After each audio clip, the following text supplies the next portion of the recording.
We are talking about the tragedy that occurred on November 8, 2016, in Jackson, Michigan.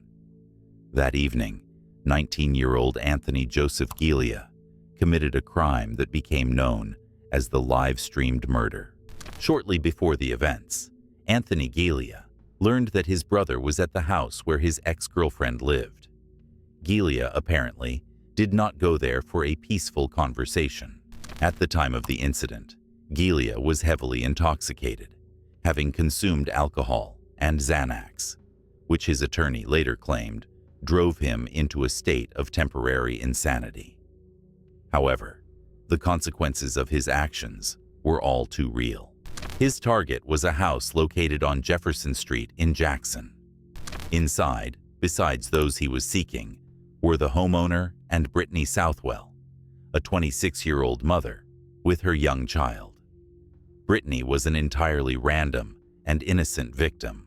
What made this crime unprecedented was that Giglia decided to document his actions. Turning on the camera on his mobile phone, he started a live stream on Facebook Live. The video recording, which lasted about 25 minutes, was recovered by the police and became a central piece of evidence in court. It captured not only his escalating rage, but also the moment of the invasion itself. The tension reached its peak when Giglia pulled up to the house. He got out of the car, approached the door, and, holding the phone in one hand and the gun in the other, kicked the front door open. The phone's camera captured him opening fire as soon as he crossed the threshold. Giglia fired 9 shots inside the house.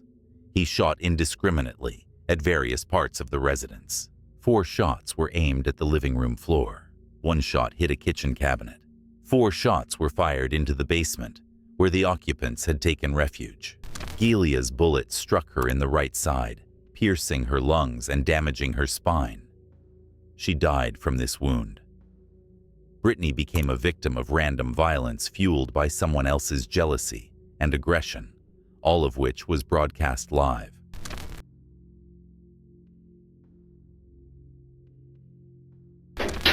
Alright, I'm Detective Stan. How you doing, man? Nice to meet you too. Having a rough night, I see. Horrible night, man. Horrible? Alright, I gotta read your rights because you're here in our custody, okay? Mm-hmm. How do you spell your first name? A-N.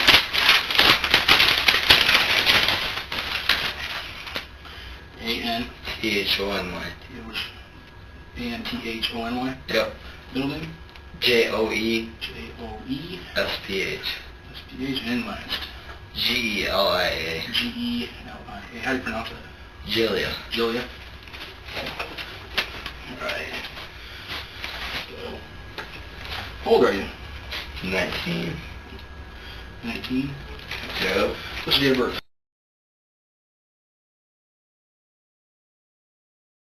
Okay. You from Jackson? I was born in Jackson, but I live in Smith City. What brings you all the way up to Jackson? Up here. What brings me there?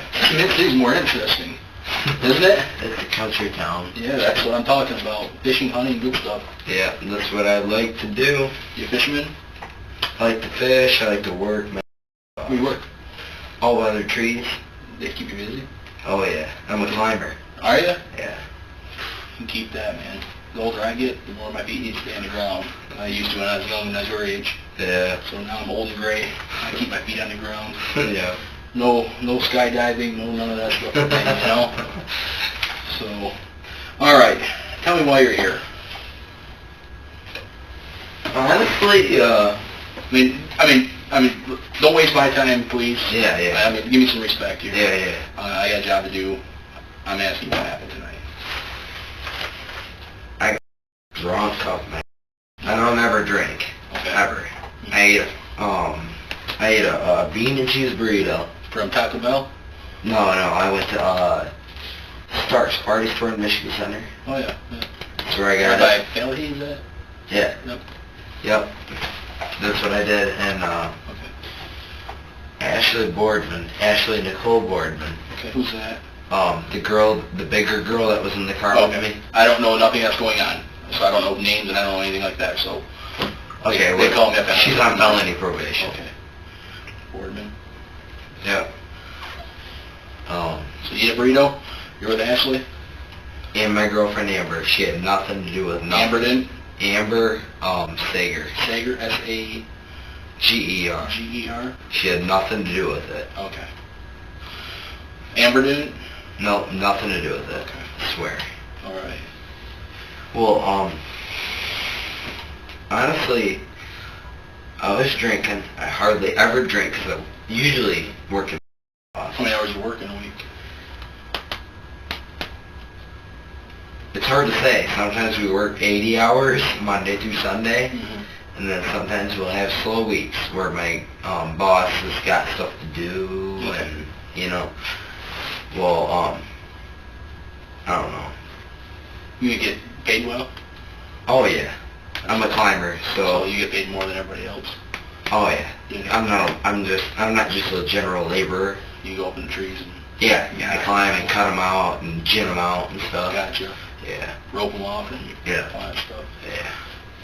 So Amber didn't have nothing to do with it? No, Amber had nothing to do with it. She honestly said no the whole way there. Okay. But, honestly, I don't really remember. Like, Well, I'm just going to make sure your story is the same as Amber's and same as Ash's. Right. They're going to come here and tell me what's up. right. Well, Ashley is, a compulsive liar. Mm-hmm. She's on felony probation. Is Amber a compulsive liar? Oh, no, that's my girlfriend. I wouldn't, surround myself with them, Okay. with her like that if she was. Anyway. Okay. I mean, I don't know. Listen, I'm going to tell you what. Been doing this a minute. Yeah. Okay? Okay. Been doing this a minute. I can tell when someone's trying to be evasive and all that stuff and all that happy jazz. Yeah. Just be honest. It's gonna look better for you being honest than just trying to beat around the bush, because I'm going to get a hold of every single person involved. I'm going to talk to them, and they're going to lay the story out regardless. Yeah, I'm not going to lie to you. Amber, I love her. Why did you guys go there to do that?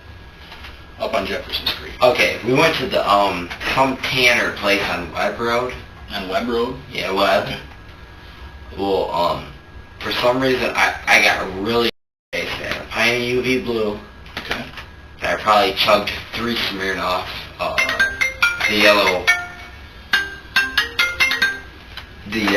the yellow kind, I don't know what kind it is. The bottles? Yeah, they're like that big glass bottles. Okay. At the start of the interrogation, Detective Stanley does not use force. He employs the rapport technique, establishing a trusting connection. The detective begins with a sympathetic tone, immediately acknowledging Galia's emotional state. This reduces anxiety and creates a false sense of security for the suspect. He then shifts to routine, distracting questions about Galia's name and job. These details relax Galia, signaling, "I'm not your enemy, I'm just doing my job." After building rapport, Detective Stanley abruptly changes his tone, applying direct pressure. This is the honest cop tactic. The detective appeals to Galia's sense of respect and honor, demanding immediate truth. The goal is to make the suspect talk before he can construct a solid lie. Galia immediately resorts to a common strategy, shifting blame to external factors. He tries to attribute his behavior to a loss of control due to intoxication. He then attempts to limit the circle of blame, adamantly protecting his girlfriend, Amber Seeger, while quickly throwing Ashley Boardman under the bus, attempting to discredit her as a pathological liar. Galia tries to control the narrative and shield his own. Detective Stanley employs a final powerful tactic, playing the cards, combining bluff and threat. The detective convinces Galia that the truth is already known, and his only option is cooperation. Galia breaks, his defenses crumble, and he becomes ready to discuss details, the motive for going to Jefferson Street. The detective successfully shifts the interrogation from "what happened" to "why did it happen," achieving his goal.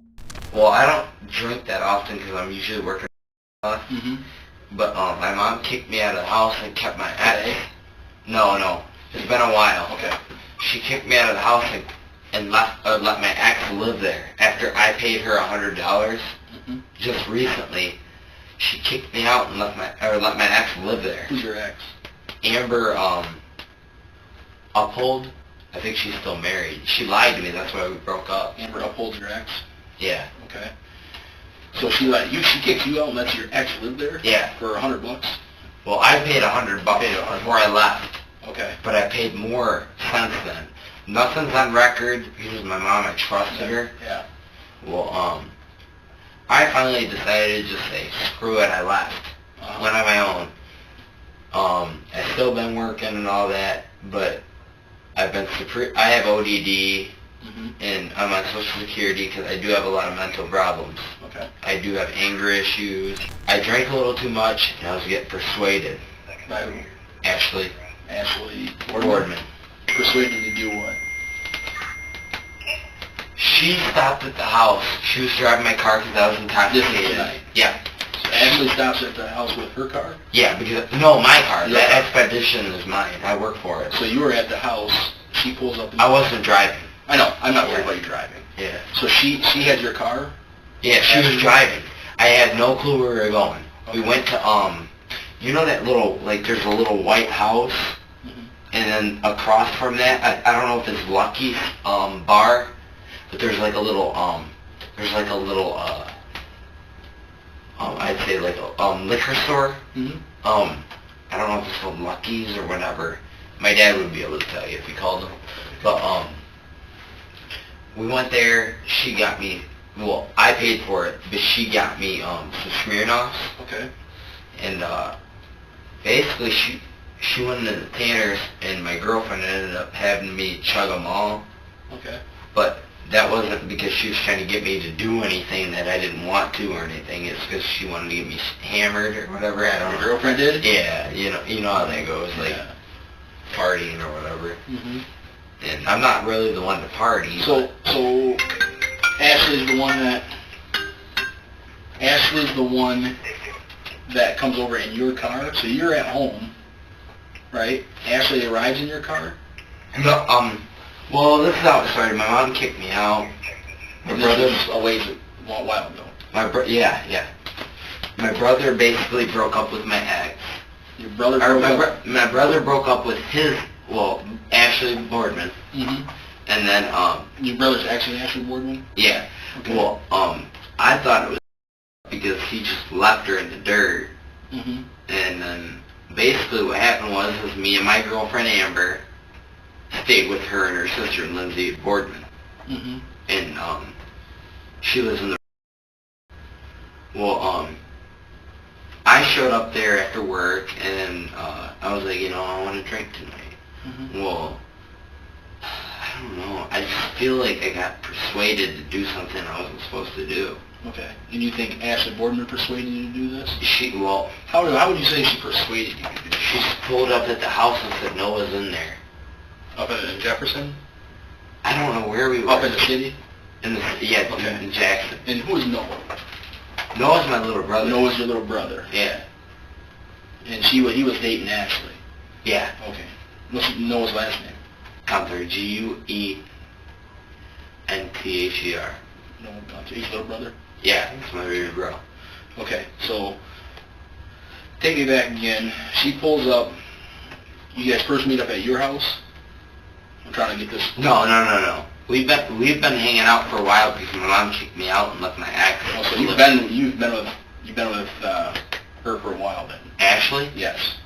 Well, it was me and Amber. Then Ashley said, "Hey, since your mom kicked me out or kicked you out, you can live with me and my sister for a little bit." So you're living with Ashley? No, I was living with Lindsay Nicole Boardman. Lindsay something Boardman. Where's that at?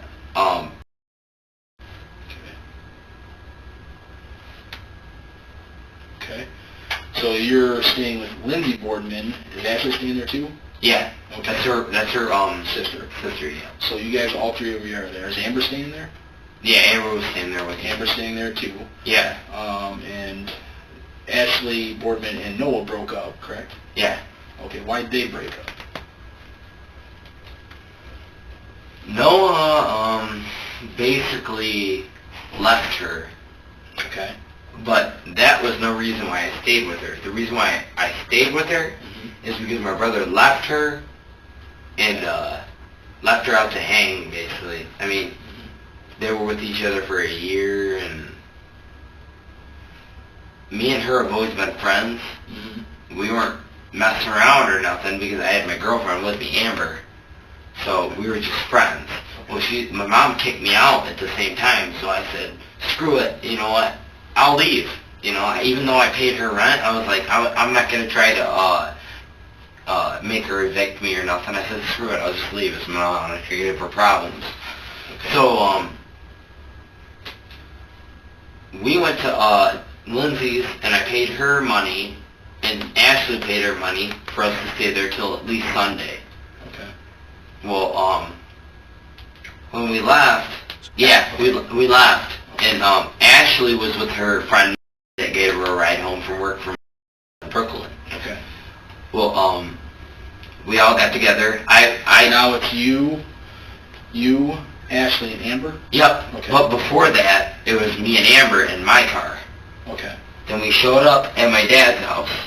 All right. And I talked to my dad for a little bit, and we hung out in the garage, and we were talking to him, and how Noah was treating Ashley, and all this, and this was before I was drinking or anything. Okay. And we were in there, we were talking, and then we ended up leaving, and after that we went to the party store, Stark's. Okay. And well, once we went to Stark's, I said, hey, Ashley, I gave her some money. Well, no, at first I went in there, I bought some stuff to break my change. Because I had two $100 bills and a 50. Okay. And I went to the store and basically bought, what was it, a Slim Jim, a Pepsi, like one of the bigger Pepsis, and then what else did I buy? I think 4 burritos, like one of the bean and cheese burritos. Okay. Like the 89 cents ones or whatever. Well, I bought those, and then I went inside, and the only reason why I went in there and bought that is so she could break my or they break my 50. Okay. That way I could go in there because I didn't trust Ashley. So that way I could give her like a $10 bill for a pint. Because what I wanted was a pint of UV blue. Okay. And she went and got me the pint of UV blue. I drank it.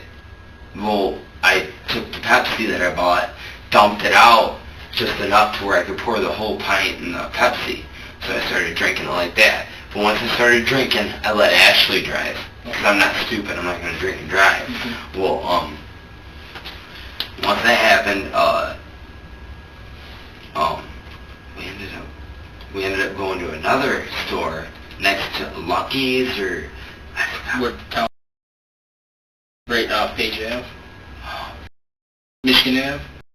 Ours on Michigan Ave. Yeah, right there. That There's a little Howard liquor store right there. Howard Party. Yeah, we ended up going there, and she ended up getting me a Smirnoff, her a Smirnoff, and Amber a Smirnoff. Well, I paid for it though. Okay. So yeah, I ended up paying for it, and anyways, Ashley went into the Tanner's. It's called, what was it?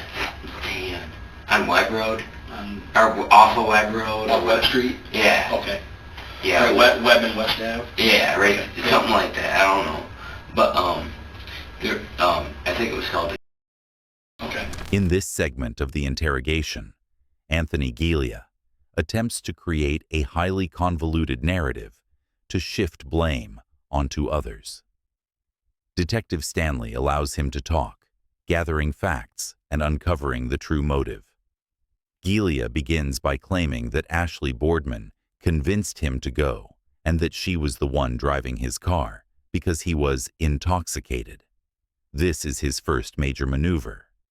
Giglia positions himself as a passive participant, stripped of control due to alcohol. He casts Ashley as the instigator of the events, while portraying himself as merely a passenger, incapable of making decisions. Gilia elaborates on a tangled web of relationships to obscure his true motive. He claims he was staying at Ashley's place to support her, emphasizing that his current girlfriend, Amber, was with him. He tries to present himself as an honest and loyal friend. In reality, this story is meant to mask his jealousy and resentment tied to his brother, Noah. Gilia introduces unnecessary details about buying alcohol, how he didn't trust Ashley and deliberately broke a $50 bill to give her only $10. These details serve two purposes. First purpose, demonstrating rationality.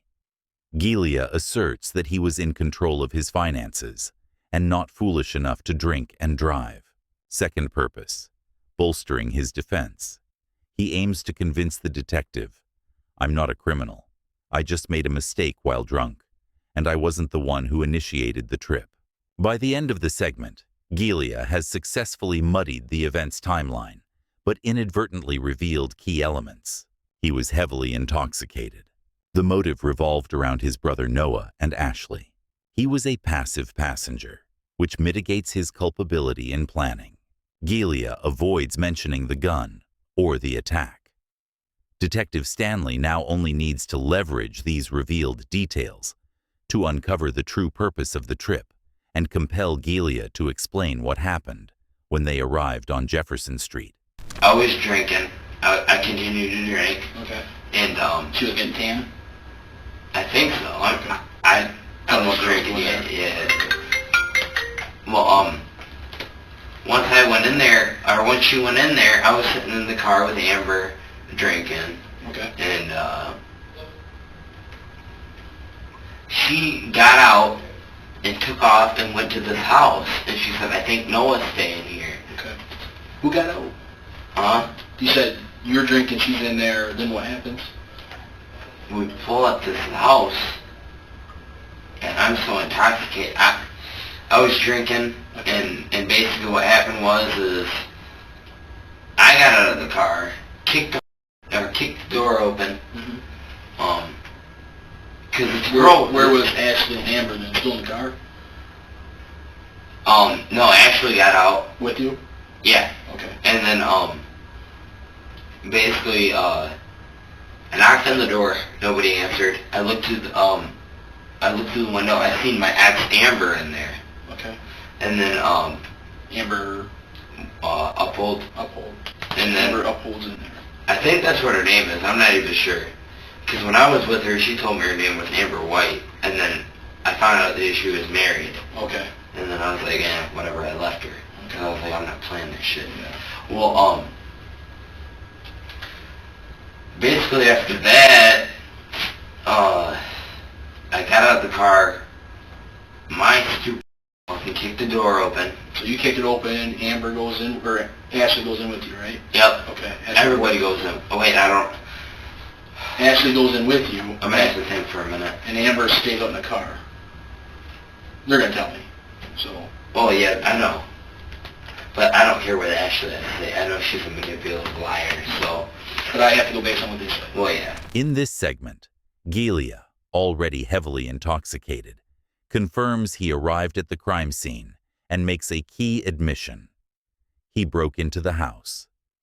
Gilia reinforces his defense of intoxication, repeating that he was too drunk to control himself, attempting to reduce the attack to an impulsive act of a drunk person rather than a planned invasion. Detective Stanley, at this stage, does not challenge the intoxication claim, but focuses on Gilia's actions. A pivotal moment occurs when Gilia describes looking through the window before the attack. "I looked in the window. I saw my ex Amber there. This is a psychological trigger and confirmation of a personal motive." Gilia went to the house where his brother Noah and his ex-girlfriend Amber were. His unexpected visit suddenly becomes an attack driven by jealousy and revenge. Detective Stanley now knows Brittany Southwell's murder was not random. It was a consequence of Gilia's targeted aggression toward people he hated or envied in that house. Detective Stanley presses for precise details. Who was in the car?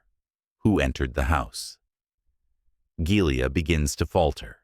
At this point, he tries to distance his girlfriend, Amber Seeger, from the attack, claiming she stayed in the car. Meanwhile, he again deflects responsibility regarding Ashley. I know she's a compulsive liar.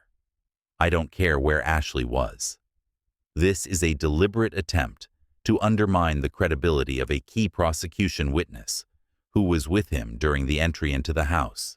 This interrogation segment completely shifts the narrative for the detective. He moves from a theory of a random attack to one of revenge fueled by alcohol and complex family romantic ties. Gilia himself confirmed. He was an active assailant. He kicked in the door. The attack was triggered by seeing his ex-girlfriend inside the house. He is desperately trying to shift blame to alcohol and discredit a key witness, Ashley. Now the detective knows Gilia targeted individuals tied to his personal grievances, and the murder he committed was a direct result of that aggression. Do you have the gun in your hand when you go in? I had the gun right in here. Right in there? Okay. Is it the one the troopers got? Or the 9mm? Yeah. Yeah. I saw it, so Yeah. that's why I The asked. Glock 2. Where'd you get that from? Shit, I don't want to be a snitch, but I'm going to tell you. I'm not tracing it back, so I just want to know how you got it. Oh. I'm always curious where guns come from and how people get their hands on them. It ain't gonna make them feel a difference. Damn, I don't want to look like a snitch. Did you get on the street? Huh? You buy it on the street? You didn't buy it at shoebacks or anything like that? No. Okay. It's an illegal gun, stolen gun. Is it? Yeah. I've had it for about 3 months. How'd you pay for it? How much did I What pay? kind was it? It's a 9mm. Glock 2. Glock 2, Gen 2? Yeah. So $550 if off the door if you got it at the store. Yeah. You probably got a good deal on it. I probably, what did I pay? I had a 40. Mm-hmm. I had a 40 cal. Mm-hmm. And then I traded it for a 380. Mm-hmm. Shit, dude, I'm being a snitch right now. You ain't telling who did it. You just traded it. I don't care. I mean, so You don't anyway. care the names anyway. No, I don't care Okay, the okay. names. Okay. So I traded the 40 cal for the for a 380 and a 9mm. Okay. Well, I sold the 380, kept the 9mm because I don't need 2 guns. I just wanted 1 just for personal protection. Gotcha. Well, what happened was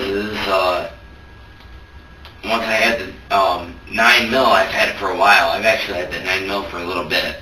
Well, I kept it in my safe, and I started taking it with me when I moved into the because these African American people started giving me problems.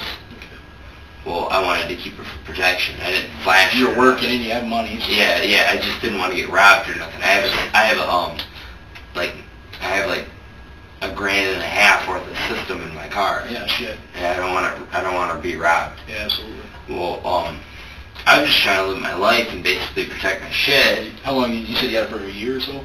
My gun? Yeah. Oh no, Less than that? yeah, probably less. Okay. I had it and I kept it in my safe, never pulled it out. Gotcha. Well, then my life went to shit when my mom kicked me out and kept my ex in her That house. probably pissed you off, didn't it? Oh, it pissed me It off. pissed me off. Yeah, it pissed me off. Kind of like betrays your own mom. Yeah.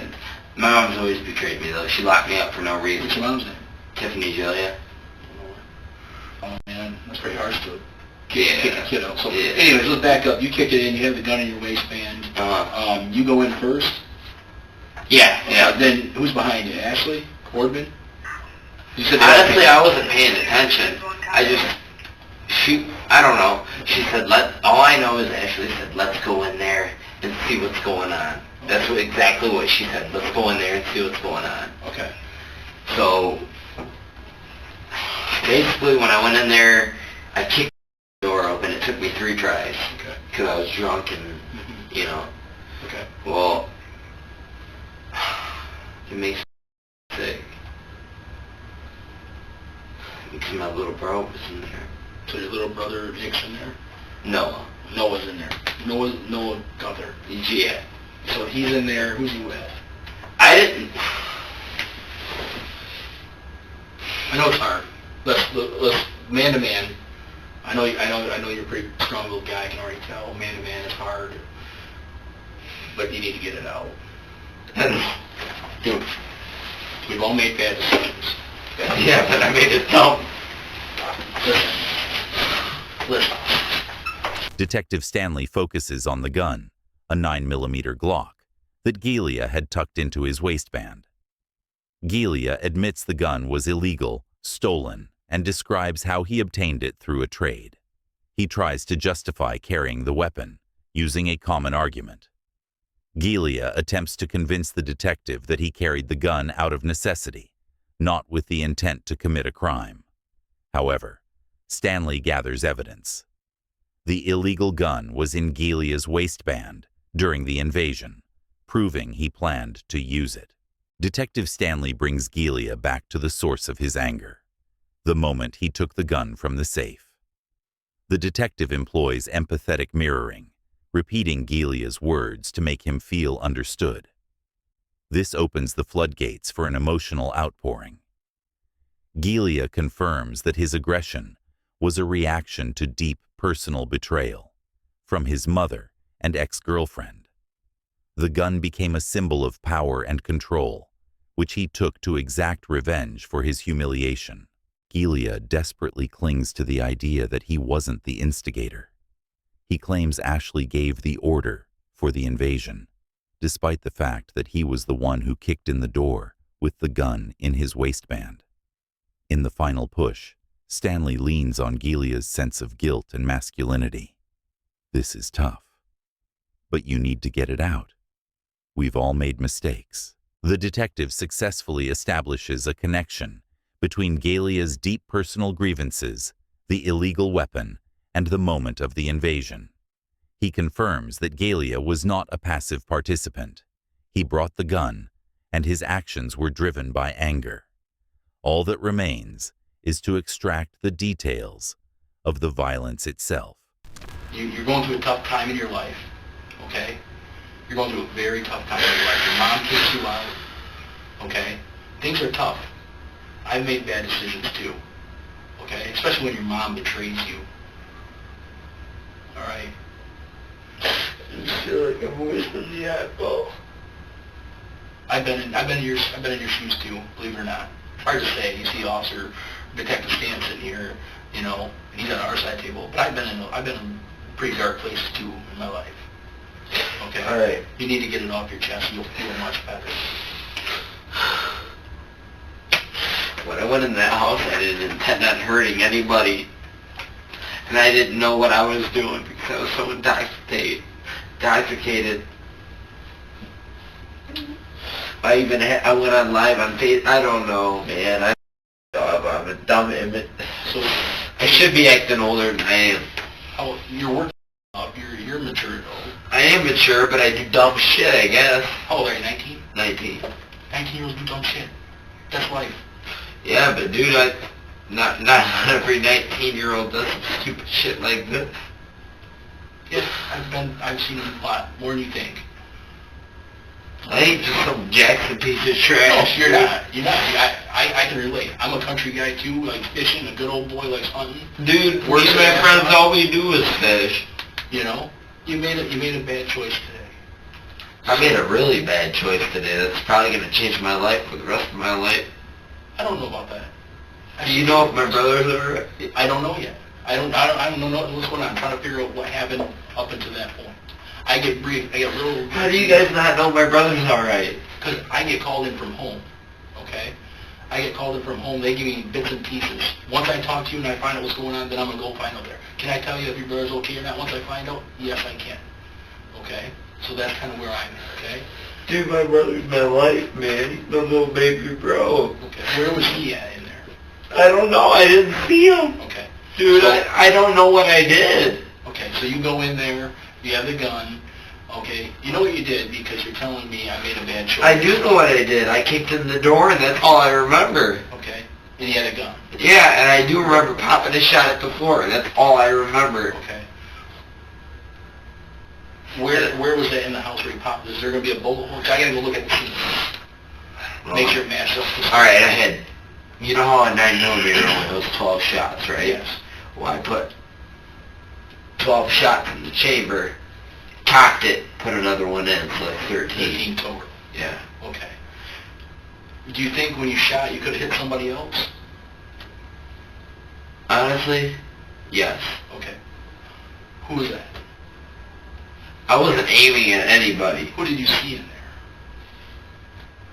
there? A big dude with tattoos. A big dude with tattoos? Is that your brother? No. My brother's smaller than me. Okay. I didn't see my brother at all. Okay. I seen just one dude. I went downstairs, and I don't even remember what the place looked like. I went downstairs. The dude, all I seen the dude do is shut the door, and then when he shut the door, I took a shot at the door, but I did it to the left. Okay. When I shut the door, I shot it at the left. Because when he shut the door, He seen you with the gun, he shut the door? well, at first he tried to come at me, but when he seen the gun, he took off. Okay. And then I shot the left side of the door, the very left side of the door, I think, or something. I wouldn't be able to know unless I've seen it. But I shot the very left side of the door. In this segment, Detective Stanley shifts from fact-gathering to emotional pressure to compel Gilia to admit his actions. Stanley employs a powerful technique, identification and empathy. He actively acknowledges Gilia's pain caused by his mother's betrayal. Stanley deliberately puts himself in Gilia's shoes, creating the impression that he's not judging but sympathizing with a good guy who made a mistake. He appeals to their shared roots. I'm a country boy too, love fishing. This maneuver eases some of Gilia's psychological burden. Gilia feels he can trust Stanley, and his guilt can be explained by circumstances rather than malicious intent. After this emotional breakthrough, Gilia finally makes a critical admission. He fired the gun. I know what I did. I kicked in the door, and I remember firing a shot into the floor, and that's all I remember. Gilia's admission is a partial truth mixed with amnesia. He confirms he used the weapon, not just carried it, but immediately minimizes the consequences, claiming he only shot at the floor and remembers nothing else. This is an attempt to limit his responsibility in a state of shock. The detective immediately locks in this fact. Gilia tries to use his brother Noah as a bargaining chip or a way to delay full confession. My brother is my life. He's my little bro. He demands information from Stanley about Noah's safety. Stanley skillfully navigates this bargaining. He doesn't provide a direct answer, but confirms that he needs to hear the full story first before sharing information. This increases Gilia's dependence on the detective and encourages him to keep talking. Stanley shifts focus to the other people in the house. Gilia admits he saw a big guy with tattoos, likely Tyler's father, who ran and closed a door. Gilia confesses to shooting at the closed door, to the left. By describing shooting to the side, Gilia tries to suggest he wasn't aiming at anyone. However, this admission of a second shot, aimed at the door behind which people were hiding, is direct evidence of criminal aggression. Under Stanley's empathetic approach, Gilia has admitted to armed invasion and shooting. He used alcohol and his resentment toward his mother as excuses, but his admission about shooting at the door proves fatal. As it will later be revealed, this shot struck and killed Brittany Southwell. The detective has secured the critical key to proving intentional murder. But I wasn't aiming at anybody because I could have killed everybody in that house if I wanted to. Mm-hmm. Because there was a girl, and then when I kicked open the door, the girl, I think her name was Anastasia. Anastasia? Yeah. Okay. So there's an Anastasia there. What's her last name? How do you know her? Oh, I don't know her. You don't know her? No, it's Ashley. Ashley? Ashley knows who. Ashley is major desperately obsessed with my little brother. Okay. Ashley Boardman. Well, when I got drunk, Ashley was just constantly talking. Let's go over there, let's go over there, let's go over there. Okay. So, let me get this right. Just listen to what you're saying is that Ashley's upset with, obsessed with Noah, right? Oh yeah, majorly. Noah's over there, okay, with another girl. And I'm guessing that's why Ashley wants to go over there, correct? Is that a fair statement? Yeah, but I didn't even know where the place was located. No, but she does. Oh, I didn't even know how she knew. Okay. It was just crazy. She's like, she just said, let's see if they're there. Okay. So Well, obviously, somebody knows where they are. Yeah. You just don't pick a house on the city of Jackson. Well, yeah, but I don't know how she knew. It was crazy. Okay. So you go in there, you kick the door in. Obviously, to kick the door in, to go in, there's a reason. Well, I knocked first. Okay. I did knock. You knock, you kick the door in, okay, because nobody's coming to the door, right? Well, all I heard was, oh shit. Okay. And who said that? Somebody from inside? I think my ex. So your ex, which is? Amber, I don't know, she lied to me. Amber Uphold. Yeah. Okay. Amber Uphold, because she told me her name was Amber White, and then I figured out she was married, so I ditched her. So she says, oh shit, you think it's your ex.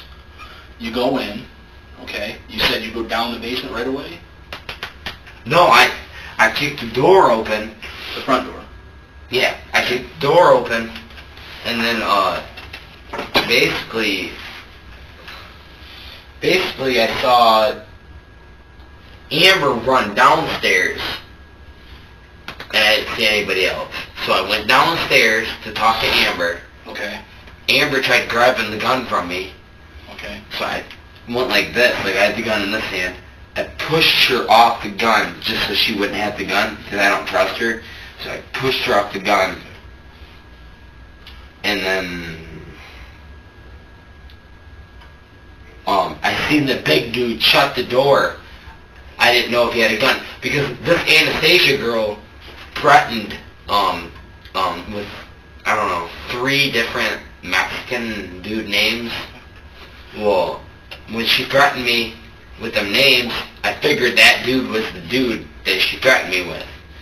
So I didn't know if he had a gun or not. Gilia has just admitted to the shooting, and now his primary goal is to convince the detective that it was not an attempt at murder, but rather self-defense or an accident. Gilia begins with a bold statement meant to portray him as in control and non-threatening. But I wasn't aiming at anyone because I could have killed everyone in the house if I wanted to. This is a classic minimization of guilt. Gilia uses exaggeration, could have killed everyone, to emphasize his nobility. He chose not to kill. This is an attempt to divert attention from the fact that he did kill one person. When trying to explain his motive, Gilia introduces a fictional Anastasia, a girl who, he claims, threatened him. He falters, stating that Ashley was obsessed with his brother Noah. He claims Ashley insisted on the trip. Ashley just kept saying, "Let's go there. Let's go there." Then he mentions that Anastasia threatened him with 3 different Mexican guys. The detective's suspicions are confirmed. Anastasia is likely a fabrication. Gilia invents this character to create an external threat and justify his actions out of fear. This allows him to shift blame to Ashley. Ashley was obsessed and forced him to go. Justify the shooting. I thought the tattooed guy was one of those threatening me, so I acted in self-defense. Gilia tries to structure the sequence of events to align with his self-defense narrative, desperately attempting to shift from being the aggressor to a victim or someone acting under threat. He paints a picture in which he was attacked in someone else's home. The detective recognizes that Gilia is lying and fantasizing to justify the killing. He has confirmed that the shot was aimed at someone he perceived as a threat, which he frames as self-defense. However, given that Gilia illegally entered the home with an illegal weapon, the self-defense claim doesn't hold up. The detective has gathered enough information to understand. The motive was revenge and jealousy, and the murder was the result of targeted aggression. Why did we take a shot around the left? You said you took a shot into the door. Why did we do that? Ignorance. Ignorance? Pure We're trying ignorance. to scare somebody? Dude, I'm probably gonna go for 20 years or something. No. I mean, even if I did, you know, I do care, but you know, I probably deserve it, dude. Nobody's dead or anything like that. Okay? Alright. So, felonious, Felonious assault probably. of our... When I was 16 years old, I got that. Well, that's your 16-year-old stuff goes away. Okay? I don't know, dude. I just need to know the truth because I'm getting bits and pieces. Well, no, I mean, I'm giving you the truth. I'm not lying to you. Okay. You take this shot into the door of the bedroom, okay? You don't know if you hit anybody, right?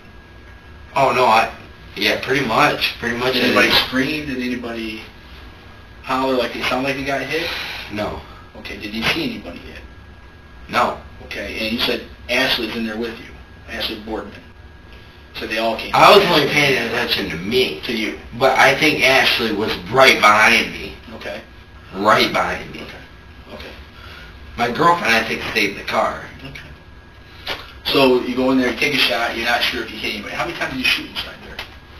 So I'm going to find the casings, that's why I asked. Oh, yeah, I know you guys are going to figure it all out either way, so... That's why I'm going to ask. Yeah. Probably... Just get it off your chest, you're going to feel a lot better. Well, I mean, I'm going to try to be sincere, but I really don't know. I was intoxicated. Okay. Bad. Okay. Can you guys, like, find my videos that I deleted? It was all on camera. Is that on Facebook? Oh, it's all on camera. Okay. You have a phone? Yeah, you guys probably have it. Is it in the car? Yeah, it was in the car. Okay. Is it an Apple, Droid, what? No, it's an Android. Android, do you have a password to it? There's no password. No password? Okay. Color is it? Blue. It's got a blue case on it anyway. It's gray without the case. Blue case, okay. Alright, so anyways, you go in there, you followed Ashley, your ex, down the basement, okay? She opens the door, or the door's already open? No, Ashley's not my ex. Well, Ashley's upholding. No, Or that's Amber upholding. Yeah. So you follow her down there. She tries to take the gun from you, Yeah, she tried to grab the gun from me. and then you saw the big guy with tattoos all over him? Yeah, and then I aimed it at him. Okay. And then he shuts the door? He shut the door. Did you shoot back into the door? Yeah, but when I shot, I aimed away from where he was when he shut the door. I aimed towards the left. Okay. Like, towards the scene. Okay. And why were, it's still kind of fuzzy of why. Okay? Why we're kicking doors in, why we're pulling guns. Just be straight. What was it all over?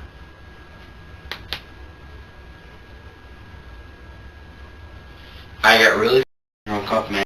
I already know that. And Ashley egging me. Boardman? Yeah, egging me. She wanted you to go over there because she is obsessed with Noah. Obsessed bad. And did she tell you to take the gun with you? No, she didn't say none of that. Okay. So she's obsessed with Noah. She wants you to go over there for what reason? I don't know. We went and got alcohol, and then she just showed up there. So who's Brittany? Brittany? Yes. Brittany? I don't know any... Southwell? Southwell? That lives in there? I have no clue who that is, honestly. Okay. And so, you go in there, you shoot, because that's the girl that got hit. She got shot? In the shoulder. I don't know her. You don't know her? No. So, you didn't hear her say, ow, ooh, anything like that? No. Anybody say anything after you shot? No. Okay, then you turn around and you go out the house.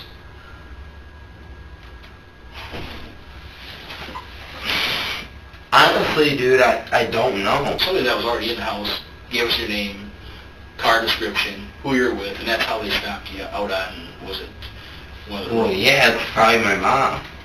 No, I don't think it was your mom. It could have been my dad. It could have been my Okay, brother. so anyways, after you shoot, what happens from there? You just guys turn around and go get out? Yeah, I got out of the house, yeah. Okay. So is now Ashley followed behind you? Or, because you said she was standing behind you when you shot. Honestly, dude, basically what happened is there's little visions. All I know is I did shoot. When I went down there, I shot at the basement door. Okay. And then I came upstairs, shot at the floor. Okay. And then basically after that, I don't know. Okay. So you guys eventually get back in the car. Yeah, I don't know who followed me. I don't know nothing. I was so. So you guys get in the car. You take off. Where were you planning on going? Oh, I was gonna grab all my money out of my safe and head to Mexico. Because you know you messed up. Yeah, dude, I wanted to go. Okay. I wanted to leave. Okay. That's what I would do too. Well, shit. And you gotta make an effort, right? I don't feel good about it, dude. So, dude, honestly, I had the gun in my head the whole time. Where did they stop you at?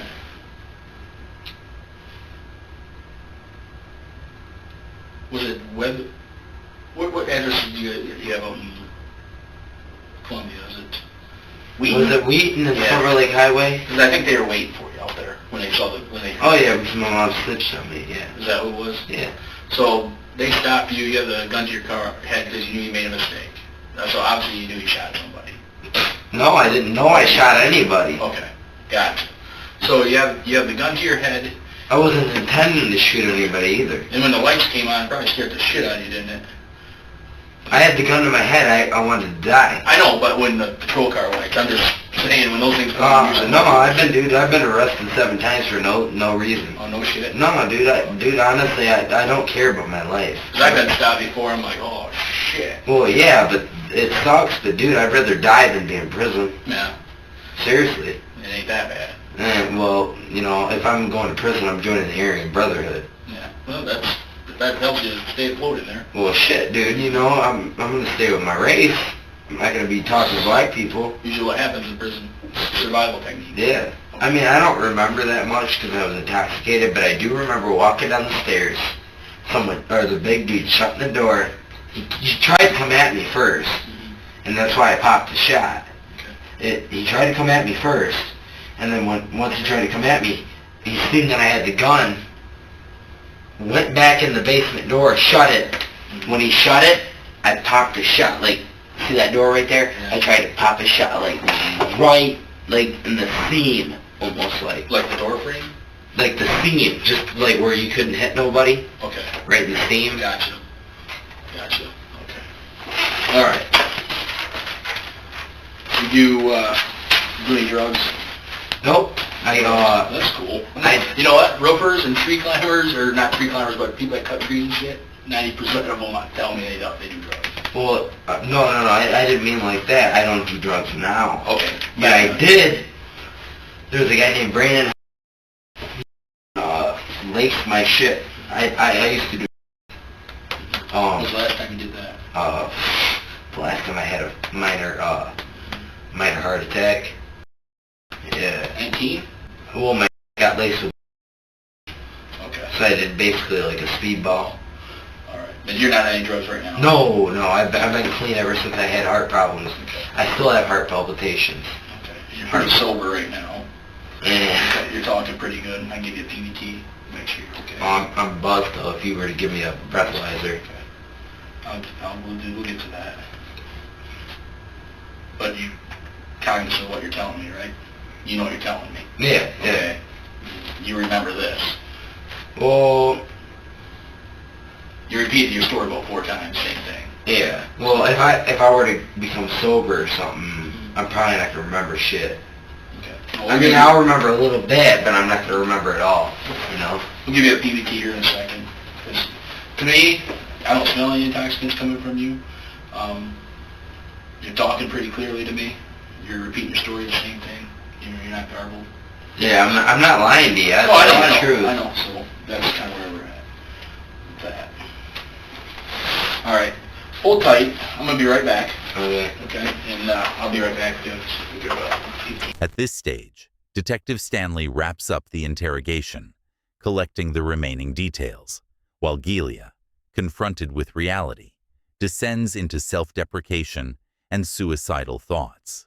Stanley verifies information from other sources, the 911 call, and questions Gilia about his actions after the shooting. He planned to flee to Mexico. This admission of planning an escape is strong evidence of consciousness of guilt. Gilia knew he had done something gravely serious, which undermines his earlier claim of pure ignorance and weakens his narrative of the act being accidental. Gilia tries to attribute his arrest to his mother's betrayal and his guilt to alcohol and suicidal intentions. Alcohol again. He reiterates that he was too drunk and, if sober, probably won't remember anything, attempting to lay the groundwork for retracting his statements. Suicidal thoughts. I had the gun to my head the whole time. I wanted to die. These claims of wanting to die are an emotional defense, allowing Gilia to portray himself as a victim of circumstances rather than a cold-blooded killer. By punishing himself, he believes it should lessen his criminal liability. When Stanley presses for details about the shooting, Gilia makes a final shift in his story, amplifying the self-defense narrative. The big guy tried to attack me first, so I shot. When he closed the door, I fired right at the gap, where no one was supposed to be. This is his most detailed and manipulative version yet. Gilia claims his actions were a response to a threat, and that he deliberately aimed at a safe spot, the doorframe, to avoid hitting anyone. This is a direct denial of intent to harm, but it contradicts the fact that the bullet went through the door and killed Brittany. Detective Stanley concludes the interrogation, documenting all key points: Gilia's admission to the shooting, his attempt to flee, his intoxication, and the fact that he was coherent and articulate during the interview. Gilia never provides a clear motive for the murder, beyond "Ashley egged me on," but the detective already knows. The attack was driven by jealousy and revenge toward his brother Noah and ex-girlfriend, with Brittany Southwell becoming a tragic, unintended victim of this drunken aggression. The interrogation has provided sufficient evidence to support a murder charge. Hey, bud, this is Detective Strauss. He got a chance. Okay. He's gonna come in here. He wants to talk to you for a second. He got a chance to talk to your friends over there, okay? Ready? And he's gonna jive their story up with yours, kind of. You know what I'm saying? So he's a pretty good guy.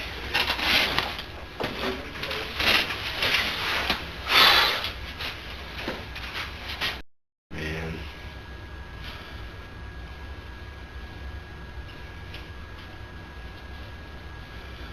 He was talking about something that your little brother was threatening you and stuff before that. That's why He threatened to kill me, anybody in the house that I was with. And I got little kids that were with me. I mean, I didn't take it as a threat because I knew he was going to do it. You knew he wasn't going to do it. How old is he?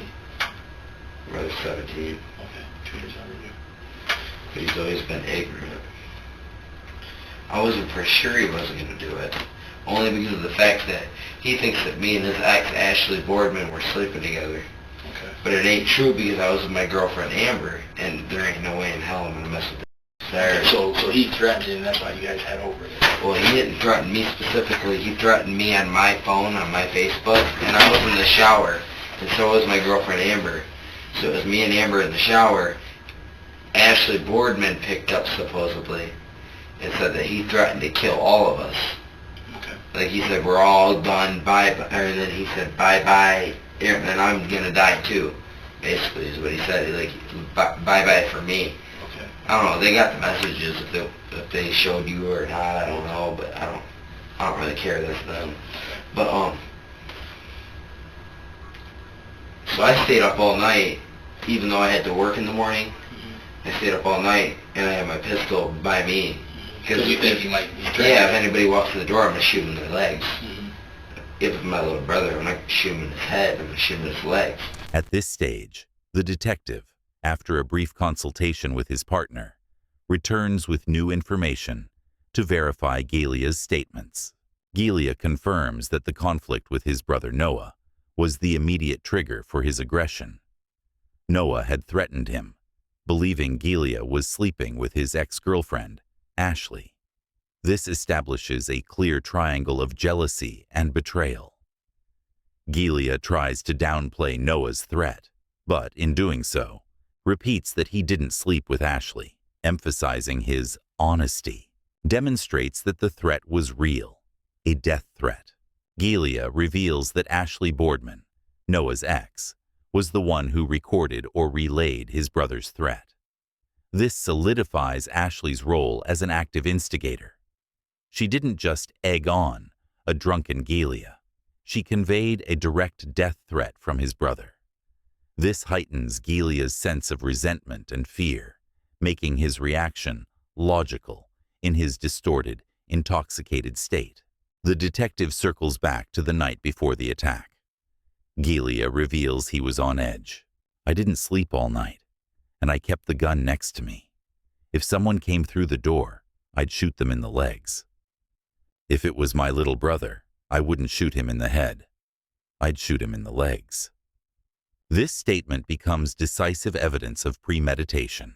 First, it proves Gelia took the gun specifically to protect himself from his brother, meaning he planned to use it. Second, his words about not shooting Noah in the head, but only in the legs, show he had premeditated the level of violence he was prepared to use against his brother. The detectives obtain final confirmation. Anthony Gelia's actions were not random. Motive: jealousy and revenge against Noah, who threatened him over Ashley. Intent: Gelia deliberately took a weapon and planned to use it, even if just in the legs, based on his brother's threat. Instigator: Ashley was a key provocateur, relaying the threat and convincing him to go. From this point, Gelia's actions are no longer the whims of a drunken teenager, but a deliberate, albeit poorly executed attack on his brother and his circle. Basically, because I'm going to protect myself. Did you tell one of those girls that you shot somebody in the head? Did I? No. That's what they're telling Detective Stiles. They said on the way over from the house. I already know how you guys play your games. No, One said that. Which one said It was that? probably Ashley Boardman. Ashley Because she's a liar. Okay. And she's a manipulative liar, and that's why she's on felony probation, because she tried shooting him. She tried shooting when she was drunk, and my friend went up. We were building a fort, and we didn't know where he went. She shot in a random direction. That's why she's on. You guys are building a fort and she shot in a random direction? Yeah, my buddy was gone, and we didn't know where he was. He was getting some brush because we were building a lean-to because it was windy. And it was under a bridge, and we had a fire. We were trying to keep the fire going, so we built a lean-to. Well, he was going to get some brush, and she shot towards a random direction. I had no clue where my friend was. He was gathering brush. Well, that's why she's on what she's on right now, is because she was shooting random shots. And when she shot one random shot off. All right. So you go over there because your brother's actually threatening you, and that's why we're over there. I mean, that's what we didn't want to get to. I didn't go over there because of shit. Ashley brought me over there, and I had no clue. Okay. Like, I didn't even know whose house it was. She said, "That's where I think your brother is. Go in there." So I went in there, and What she got to do? Why are you guys fighting? I wasn't fighting with my brother. There was this Anastasia threatening me with 3 other dudes. Okay. And the one dude that was in there was the one dude that she was threatening me with. Gotcha. Something like that. I don't know. I don't even know who was in there. But I did pop a couple shots off because she said that whoever it was going to kill me. So I was just, I don't know. It was all up. I'm drunk. I don't know what I did. I kind of was, it was ignorant. I regret what I did. You know what? I'm going to have to do the time. I'm going to do what I have to do. Anthony, are you intoxicated right now? Yeah. Okay. I'm not asking, man. I just blew a breathalyzer, didn't I? Yeah. I mean, come on. It wasn't that bad. Are there any other drugs in your system, weed or anything like that? No, I don't do, I mean, maybe possibly weed. I smoked earlier today. Earlier today? Okay. Yeah. All right. I mean, I regret what I did. I'll do the time. Dude, you know what? I don't care. I was in brains out. I don't know why I didn't, but I wish I did, because I would rather not be in here. I'd rather be in hell, honestly. This place, I've already been to juvenile detention centers. I'd rather myself in I'm not the type of person. I work my ass off, I make good money, and you know what? I don't know, I drink too much, I blacked out, I don't know what happened, I don't even know who I saw, I didn't see any faces. Just went in there popping shots. What else? I wasn't trying to kill nobody. I mean, I don't know, it's visual. You guys might have to ask me when I'm sober. I don't know. You told me you saw your girlfriend, your ex in there. You said she took off. I did see my ex, yeah. You said, oh shit, when you knocked on the door. I don't know what she said. The large gentleman with the tattoos. I didn't see no tattoos either. I just saw the large gentleman. The only reason why I say tattoos is because I seen him on a video that said sucking week or something on there. And that's the only reason why I said he had tattoos is because I seen it on Facebook. Or Ashley showed me a video of her saying something on Facebook, sucking the anesthesia. So I figured it was to do with the tattoos. And he was a bigger guy, so you know what? That's the only reason why I said You know that. who this bigger guy is?